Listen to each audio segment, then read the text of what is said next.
नमस्कार, मैं हूँ रेणु कुमारी, आचार्य मनोहर लाल अग्रवाल सरस्वती विद्या मंदिर इंटर महाविद्यालय लोहरदगा। हम लोग पिछली वीडियो में ही शुरू कर चुके थे ब्रजमोहन व्यास के कच्चे चिट्ठे के बारे में। तो आगे बढ़ाते हुए हम लोग पढ़ेंगे कि ब्रजमोहन व्यास ओरिएंटल कॉन्फ्रेंस के अधिवेशन जो मैसूर में था वहाँ शामिल होने के लिए ये जाते हैं और इनके परम मित्र जिनका नाम था ठाकुर गोपाल शरण सिंह, जो मैसूर साहित्य विभाग के सभापति थे, इनके मित्र थे। तो ये लेखक के लिए वो जगह नहीं थी, क्योंकि इससे पहले वो कभी भी दक्षिण की ओर यात्रा करने के लिए नहीं गए थे। इस वजह से उनके लिए वो जगह नहीं थी। अब लेखक ये सुनते हैं वहाँ के विषय में कि मद्रास में बहुत सारी ताम्र की मूर्तियां हैं, तालपत्र पर हस्तलिखित पोथियां हैं। तालपत्र यानी कि ताड़ के पत्तों पर लिखा हुआ। तो ये सब बहुत सारे वहाँ आपको मिल जाएंगे। वहाँ पर मंडी है इस सब का। ये सुनते हैं लेखक, ठीक है। तो वहाँ पर पहुँचने के बाद इधर उधर घूमते हैं, बहुत सारी जगह इधर से उधर बाजार जाते हैं, नगर नगर घूमते हैं कि ये सारी चीज़ें मिल जाए। लेकिन दुकानदार इतना ज़्यादा दाम बताता है कि लेखक उसको खरीदने में असमर्थ होते हैं, लेखक उसको नहीं खरीद पाते हैं। तो उसी दुकानदार में से, उन्हीं दुकानदारों में से एक दुकानदार इनको बताते हैं कि श्रीनिवास जो हाईकोर्ट के वकील थे, उनके यहाँ बहुत सारे सिक्के हैं, कांस्य तथा पीतल की मूर्तियाँ हैं, वो व्यापार भी करते हैं। ये कोई दुकानदार उनको बताते हैं। तो लेखक तुरंत अपराह्न में ही उनके यहाँ पहुँच जाते हैं और उनसे 400 से 500 रुपये के बीच में ये सारी मूर्तियाँ खरीदते हैं, कांस्य और पीतल की मूर्तियाँ। तो श्रीनिवास जी कहते हैं बहुत भले आदमी थे वो उनके साथ में कुछ फ्री में दे देते हैं सिक्के लेखक को। तो इनको सिक्के फ्री में मिल जाते हैं। अब लेते हैं। उसके बाद ये अपनी तुलना यहाँ पर कृष्णदास जी से करते हैं, क्योंकि इन सामान तो उनको मिल गया था, तालपत्र से लिखा हुआ पोथी मिल गया था, ताम्रपत्र, लेकिन बहुत ज़्यादा दाम था, इस वजह से खरीदे नहीं थे।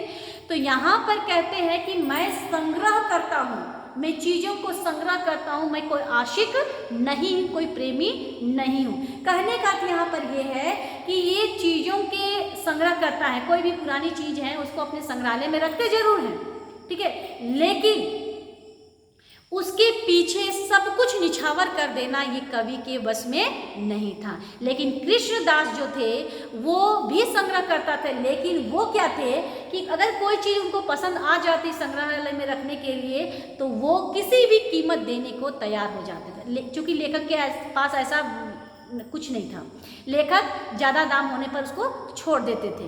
क्योंकि लेखक के पास सब कुछ था संग्रहालय में, लेकिन ये ताम्र की मूर्तियाँ और ताड़ के पत्ते में लिखा हुआ हस्तलिखित पोथियाँ नहीं थी। तो इसको कहीं ना कहीं कमी खल रही थी। तो मैसूर में जब अधिवेशन हो जाता है उसके बाद ये दोनों अपने मित्र के साथ ठाकुर गोपाल शरण सिंह के साथ रामेश्वरम चले जाते हैं। रामेश्वरम भी एक तीर्थ स्थल है। उस तीर्थ स्थल में जाने के बाद कहीं भी आप तीर्थ स्थल जाओगे तो पंडा लोग पीछे पड़ ही जाता है, तो पंडे उनके पीछे पड़ जाते हैं। तो लेखक यहाँ पर एक उपाय सोचते हैं, वो तुरंत अपने मित्र को राजा साहब बनाते हैं, यानी कि मालिक बना देते हैं। और वो वहाँ पर पंडों से कहते हैं कि जो भी ताम्र की लिखी हुई पुस्तकें भेंट करेगा देगा वही हमारा पंडा होगा और हमारे वंश का भी वही क्या होगा, पंडा होगा।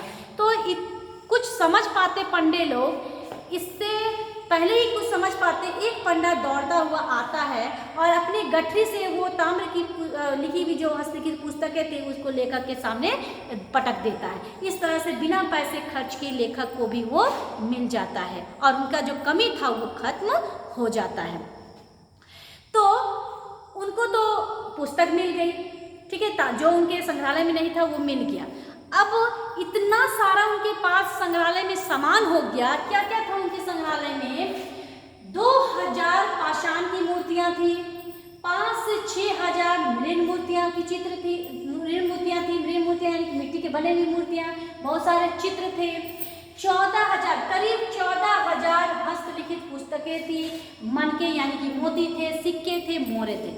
अब इनके पास इतना ज़्यादा सामान हो गया कि जगह पड़ गया छोटा। अब नगर पालिका वालों का शिकायत था कि आपको एक बड़ा भवन का निर्माण करना चाहिए, अब जगह छोटी पड़े। चूँकि जगह बड़ी थी, छोटी नहीं थी, लेकिन सामान, इनका वस्तु सामान जो है बहुत अधिक हो गया, इसलिए जगह छोटी पड़ रही थी। अब इनके पास समस्या थी कि बड़ा भवन का निर्माण कैसे किया जाए, क्योंकि वो ज़रूरी हो गया था, सामान इतना अधिक था। अब इनकी हैसियत ऐसी नहीं थी, इनके पास इतना पैसा नहीं था कि ये एक बड़े भवन का निर्माण कर सके। तो ये कैसे इस समस्या का समाधान करते हैं, कैसे भवन निर्माण करने में सक्षम होते हैं या नहीं होते हैं, हम लोग नेक्स्ट वीडियो में जानेंगे। आज के लिए बस इतना ही। धन्यवाद।